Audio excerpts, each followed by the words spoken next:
But notice this, the collective prayer of the disciples within one of the first official gatherings of the church initiated that Peter would stand up in front of 120 believers that were there. 120 to find the courage to stand before them, and prayer led to a mini sermon that led to actions. So Peter is standing before them and is speaking to them with courage. But I think that prayer that they gathered together to devote themselves to prayer, this is not just perspective theology or understanding. I think that as they devoted themselves to prayer, that Peter remembered the words of Jesus. When he had spoken to him in Matthew chapter 16, verse 18, telling him, "And I also say to you, Peter, that you are Peter, and upon this rock, you are rock, Peter, and on this rock I will build my church, and the gates of Hades will not overpower it." Jesus had already told Peter who he would become.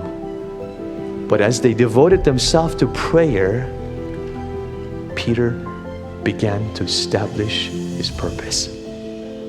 In other words, if you're a note taker, prayer is the key to finding the courage to become all that God has called you to become.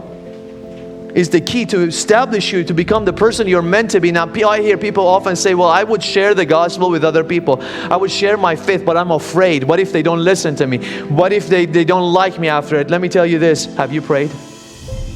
If you pray, you will find the courage. Or people say, you know what, I will go to my job environment and I will tell them I work among these ungodly people. I will go tell them that there is a God of salvation who can give you hope, can give you mercy. But if I do that, they may hate me, they may kick me out of my job. Let me ask you a question. Have you prayed? Have you prayed for that? Because if you pray, God will give you the courage to stand before the 120. God will give you the courage to stand before the 3,000, the next few chapters we're going to get to. God is going to give you the courage if you pray.